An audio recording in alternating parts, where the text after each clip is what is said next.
kanyang focus talaga ay mawala sa landas nila ang mga Duterte. Dahil nga ang mga Duterte ay ang kanilang kabulastugan.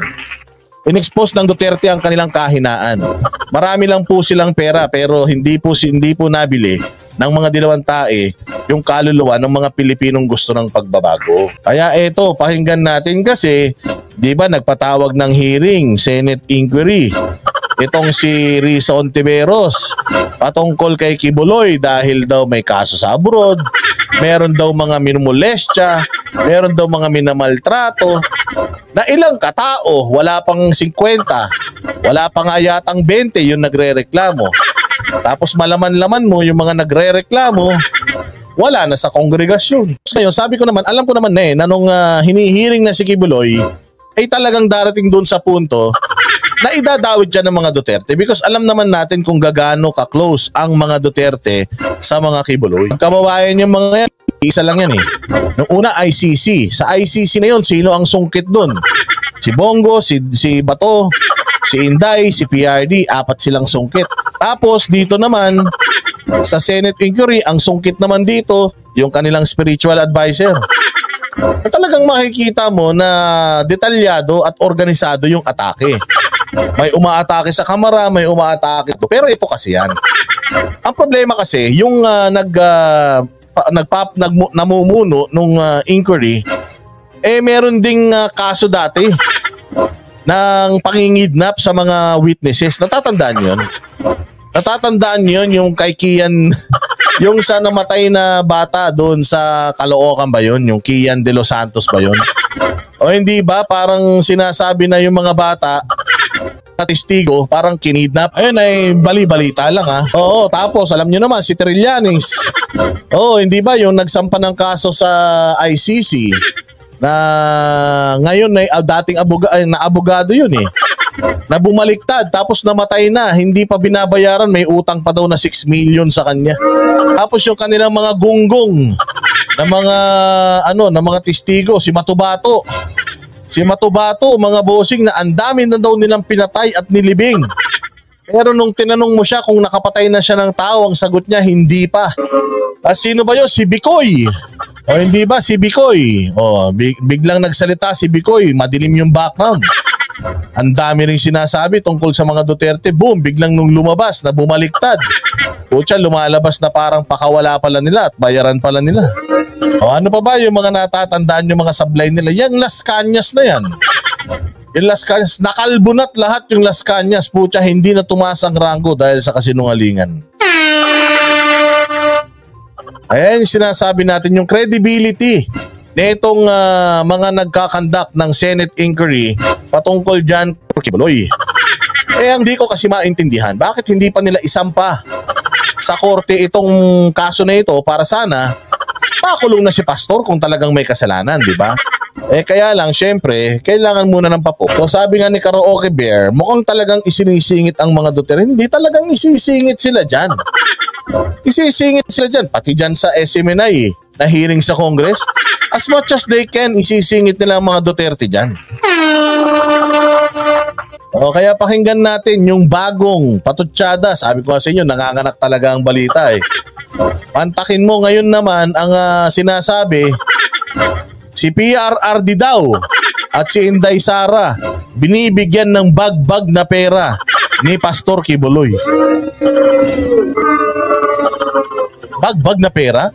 Samantalang yung bag-bag na pera dyan sa Okada, mga walang hiya kayo, hindi nyo masyadong hina-highlight. TV5, tapos yung bag-bag na baril, animal na yan ang inaatupag nyo. Sige, pakinggan natin itong katarantaduang balita na ito at ating reaksyonan. Pangulong Rodrigo Duterte at Vice President Sara Duterte sa investigasyon ng Senado kaugnay ng umano'y samot-saring pag-abuso at paglabag sa batas ni Pastor Apollo Kibuloy. Isang testigo ang nagsiwala. Una pa lang, katarantaduan na eh. Sari-saring pang-aabuso at paglabag sa batas. Paano nyo malalaman na lumalabag sa batas kung punyemas hindi nyo dinidimanda? Hindi naman Senado ang magdideklara whether ikaw ay guilty or not sa paglabag mo sa batas. Kaya ka lang nilang pagalit-pagalitan dyan. Kaya sabi ko nga wala itong mga bagong testigo na ito, huwag kayong magtakip ng muka. Pakita niyo yung mga mukha niyo, makakapal naman ang mga mukha ninyo Para talagang malaman, yung mga kung talagang matapang kayo, pakita niyo yung mukha niyo. Yan naman mga Duterte na yan, hindi na may papapatay niyan. Kasi kung ipapapatay ka niya na totoo yung sinasabi mo na madami kang alam, hindi ka na nakakapagsalita ngayon. Siguro buto-buto ka na ngayon, baka naagnas ka na. Sige, so yun pag samot-saring paglabag daw sa batas. Ano mo nalaman lumabag sa batas? Ni wala ngang kaso, ni hindi nga dinidinig ng korte yung kaso. Ano malalaman na guilty yan sa batas na sinasabi nyo? Tanggap umano ang mag-ama ng mga bag na naglalaman ng baril mula kay Kibuloy. Nasa frontline ng balitang yan. Ina mo ang hindi ko maintindihan. Mga loko-loko din talaga Alam ng lahat. Ganito yan. Sabi ko nga sa inyo, dalawang simbahan lang yung talagang nililigawan ng mga politiko. Yan ang simbahan ng Iglesia ni Cristo at ang simbahan ni Pastor Kibuloy. Lahat ng mga senador dyan, nagpupunta yan sa kanya.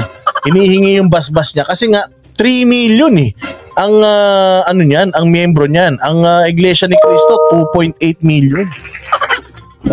So mantakin mo pag nakuha mo yung dalawa na yan, meron ka na kagad solid na 5 million votes. Kung ikaw senador, wala na, winner ka na. So alam ng lahat na ito si pastor ay isang pastor. Nangangaral, may sariling simbahan. Ano to? Sa tingin ninyo si pastor may pagawaan ng baril para mamigay siya ng bag-bag na baril? At tsaka kakapanood nyo naman ng pelikula yan. Sa pelikula yung baril nakalagay sa bag. Pucha, kung ako magbibigay ng baril, hindi ko ilalagay yan sa bag, ilalagay ko yan sa crate. Para naman medyo maganda. Ang taki mo, ilalagay mo sa bag. Anong klaseng bag? Duffel bag? Yung bag ba na dihila? Yung parang sa aeroplano, sa airport?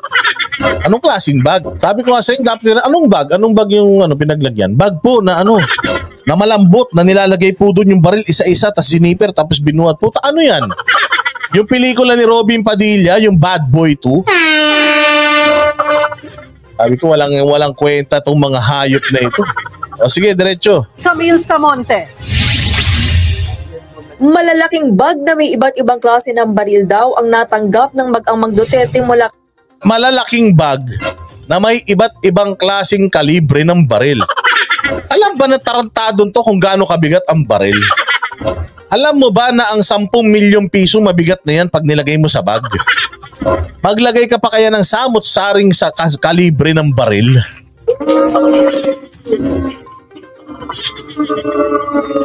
Anak ng tinapay naman. Walang hiya. Kaya ba buhatin ni Inday Sara?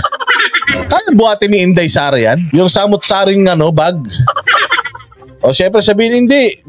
Binuhat ng bodyguard niya. O hindi siya, yung bodyguard niya. Sabi ni Banat Kobe, hoy, nanonood ka na. Oy, maganda Sabi ko sa iyo, Banat, may panoorin mo yon ng subtitle English tas Japanese para talagang ma-film. Alam mo, ninja moves na naman tong ginagawa nila Kung si Inday Sara ay shinobi, alam niyo ba yung shinobi, mga bossing? Yan ang tamang tawag daw sa mga ninja. Ganda, Banat Bay, Huwag ka na mag-live, manood ka na lang. Paano mabubuhat ni Inday Sara yung samot-saring kalibre ng baril? Sige pa nga, ano pa nga sinasabi nitong tulongges na ito? Kay Pastor Apollo Kibuloy, nakita raw yan mismo ng dalawang mata ang dating miyembro ng Kingdom of Jesus Christ na si alias Rene. Nangyayari raw ang transaksyong yan sa lugar na tinatawag na Glory Mountain. Oy, ang galing! Nakita daw po ng dalawang mata niya. Kung ako sa inyo, dukutin nyo na yung mata niyan.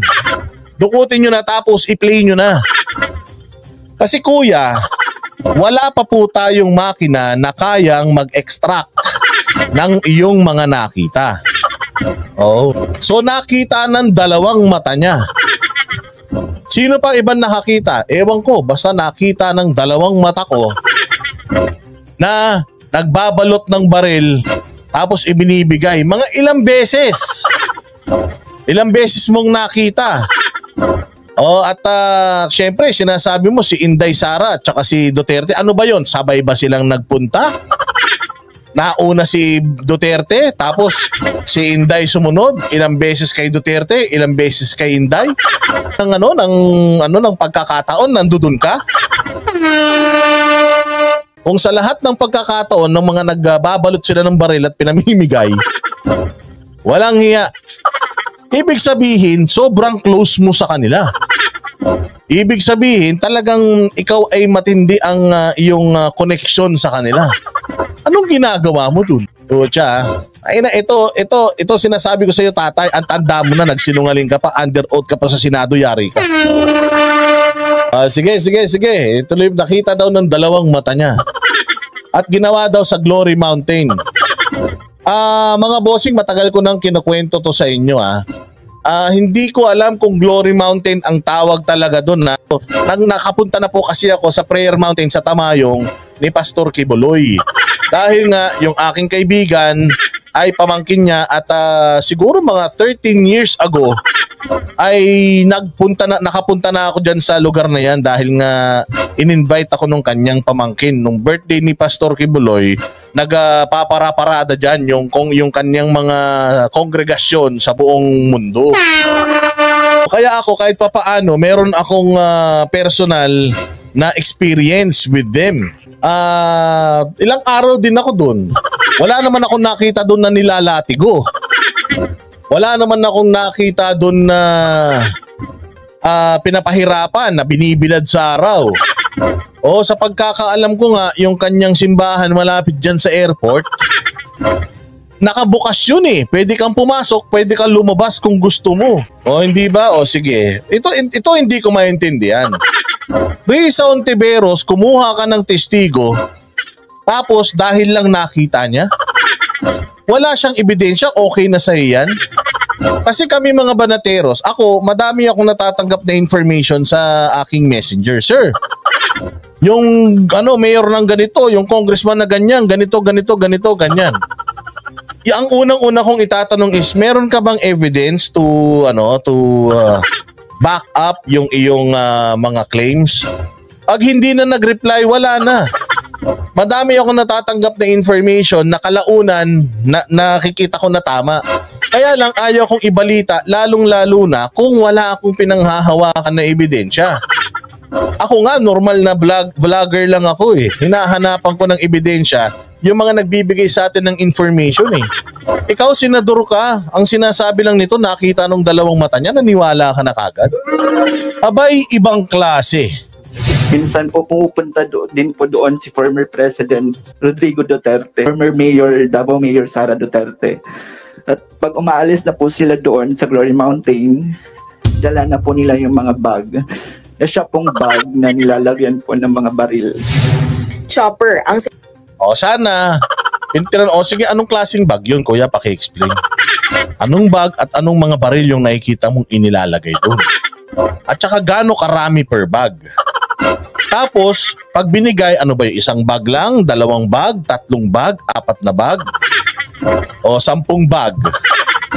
Paano nila binibitbit yun? Saan nila isinasakay? Paano mo pa pwedeng itanong eh? Kung ako nandiyan, ako nagko-cross examine dyan eh. Lahat yan tatanungin ko para mataranta yan eh. Sinasakyan papunta sa Glory Mountain. Walang detalye kung saan ang eksaktong lugar na yan. Basta dyan daw dinadala yung mga miyembro na kailangan daw iwasto ang pag-uugali.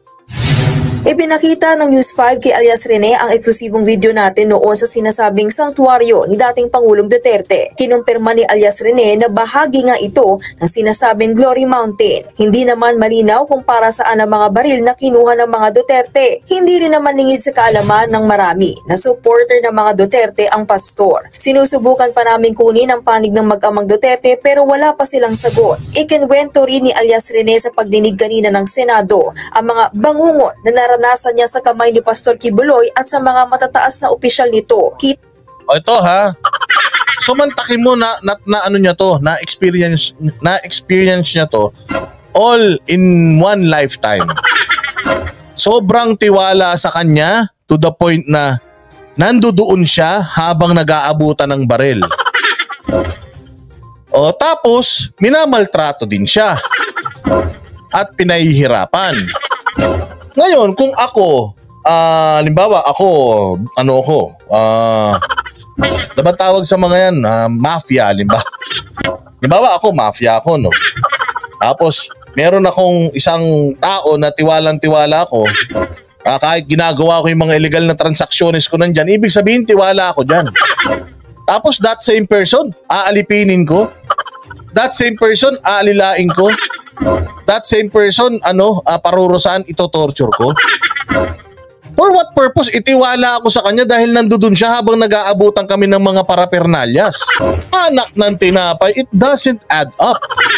It doesn't make sense. Tang nanginginig pa ang kamay niya habang binabasa ang kanyang salaysay. Kinig talaga yung kamay mo pag nagsisinungaling ka. Kasi kuya, sana nanonood ka ngayon. Yang mga kung sino man ang nagbayad sa'yo, maniwala ka, down payment lang makukuha mo dyan. Madaming inilagay yung mga yan sa witness protection program na wala na ngayon. Mga yan, hindi